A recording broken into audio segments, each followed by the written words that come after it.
Hey guys, welcome back to a new Call of Duty Mobile video, and in this video we'll rate all the sniper rifles in Call of Duty Mobile from the worst to best. So in this we'll be including the 10 sniper rifles and also the 4 marksman rifles because I think it would definitely make sense to do that, and I think this might be the best time to do this. I think we had like 30 seasons now in Call of Duty Mobile, and I think now might be the best time to rate all the sniper rifles in the game. So I'll be ranking them on the basis of few parameters. So firstly it would be of how effective that sniper or marksman rifle is. Number 2 and number 3 would be how effective they were in multiplayer and battle royale. So we'll be considering both together in this, and lastly bit of my personal preferences would also go into account. So with all that in mind, let's get started. So let's begin with the easy ones. At number 14 we have the sniper rifle NA45. I don't even want to discuss this sniper rifle any further. I think this definitely might be the best position for this sniper rifle to exist in the ecosystem of Call of Duty Mobile. I've played a lot of shooter games in my life, but trust me, I've never ever used a weapon in any game like the NA45, and a weapon like this should never exist. So it stays at number 14.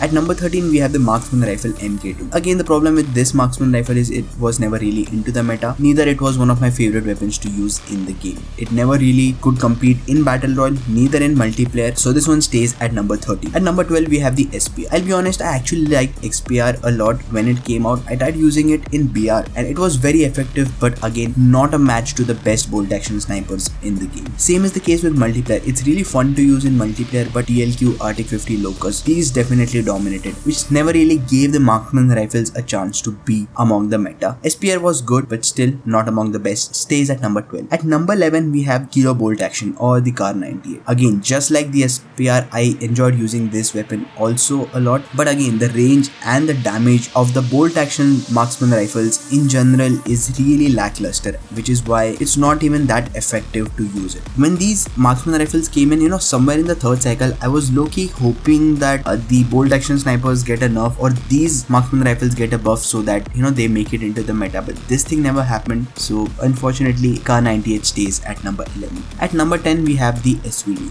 So when SVD came out, I was hoping this to be somewhat like a bolt action sniper, but it was one of those high fire rate sniper rifles in the game. SVD is actually really good in multiplayer because it can be a one shot weapon up close, one shot to the headshot even at long distance, and it is again a high fire rate weapon, so you can just spam shots at your enemies. Also, it was among the meta when it came in battle royale. Usually we used to get this in the ground loot, so I usually never considered having a custom loadout for the SVD, but again it was really good and really effective. At number 9 we got the Outlaw. Now when Outlaw came, I believe it was season 6, the first cycle one, it was one of the most unique sniper rifles in the game. It's again a one shot sniper in multiplayer, so multiplayer is where it really dominated. Trust me guys, I used to enjoy using this weapon. If it's not DLQ, Arctic or Locust, I think my go-to choice was Outlaw, but again it was not among the best. It has a very weird scope in animation and extremely fast ADS, which you need to get past so that you can be precise with your aim. So it had a lot of cons, so even today you won't really see a lot of people using Outlaw in the competitive scene, or even if people are just trying to try hard in the game. So Outlaw stays at number 9. At number 8 we have the SKS. SKS was meta in the multiplayer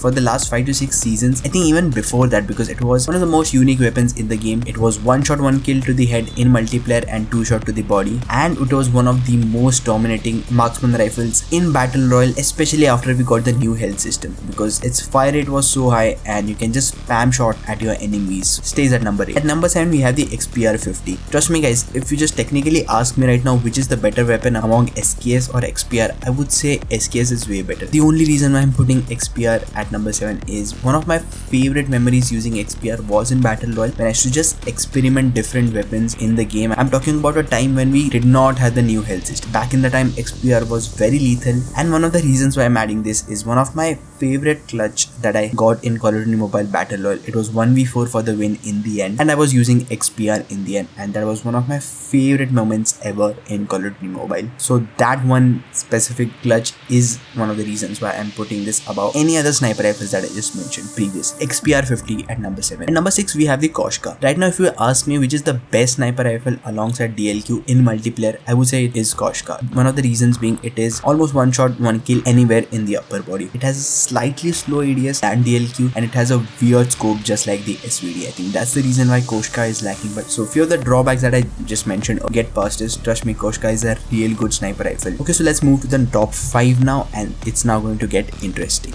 At number 5 we have the M21 EBR. I think after the Gunsmith, these weapons really got a completely new perspective. Recently M21 is being used a lot. I think right now if anyone goes to pick a sniper rifle in COD Mobile Battle Royale, he has to choose M21 EBR because it's that lethal. It's a high fire rate, very high damage, very easy to use. Even noobs can use this easily, and extremely lethal, and it's really fun to use. So among all the high fire rate sniper rifles, I think the one sniper that I enjoyed using the most has to be the M21 EBR. So it stays at number 5. Let's move to number 4, and at number 4 we have the Locust. Locust is one of the first new sniper rifles added in the game. I think you should get it when you should reach Pro 2 or Master 2 in ranked series 4. I think that's the time when it got it, but it never really made it into the meta. Before Gunsmith there were like few sniper rifles that really dominated. As soon as the Gunsmith came in, I think it directly made its way among the top 3 sniper rifles easily in the game, may it be multiplayer or battle royale. And among the bolt action snipers, I would say Locust has probably one of the most smooth scope in animations, and all those quick scopes that we used to have in the game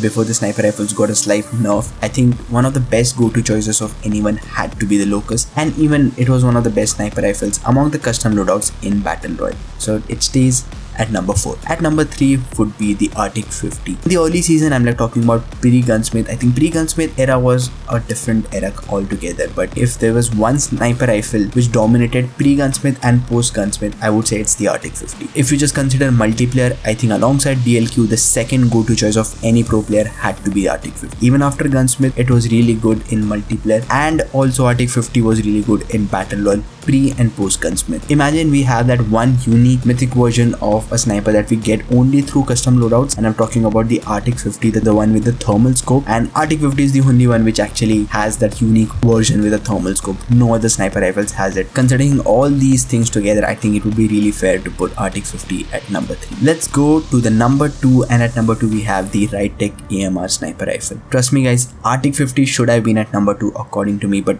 only because of my personal preference, I'm putting Ritek at number 2. Do you know why? Ritek is not really the most dominant rifle in multiplayer. I mean, it definitely got a mythic version. It's really good, but still not a match to the other bolt action snipers. But when it comes to BR, I think the Ritek is literally my favorite weapon to use in battle royale. Even without having a custom loadout for Ritek, even the ground loot one is really dominant. One of the biggest reasons is it is one shot, one kill to the headshot, even with maximum HP. I'm not talking about 300 HP. And like, I made a dedicated montage for sniping for Ritek AMR as the deadliest weapons in the game. You can check that out. I think that phase when I was using the Ritek AMR, it literally made me fall in love with this sniper rifle. And if you just think of like shooter games, you know, every shooter game has that one sniper rifle which is like the ultimate sniper rifle of all. If you just consider PUBG, I think it's ARM. If you just talk about Counter-Strike, it would be the AWP. If you talk about Valorant, it is the Operator sniper rifle. And if someone ever asked me what would be that one sniper you would blindly put your hand on if you're playing Call of Duty Mobile, I would say it should be the Ritek AMR. Ritek AMR stays at number 2. At number 1,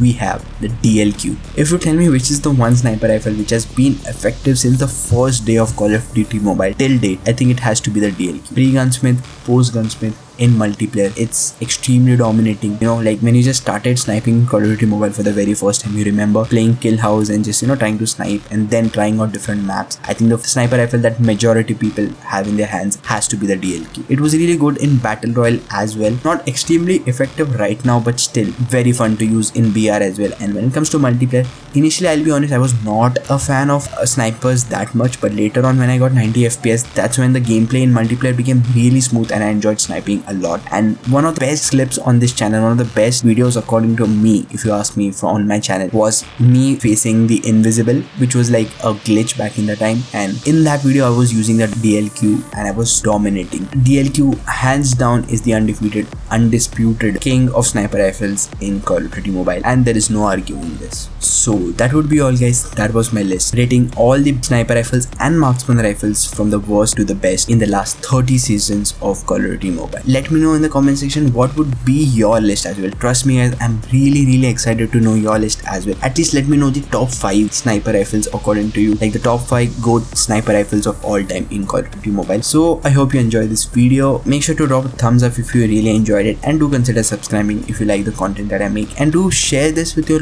other friends as well. I'm pretty sure they'll enjoy this video if you guys did. Thank you so much for watching all the way till the end, and I'll see you in the next one.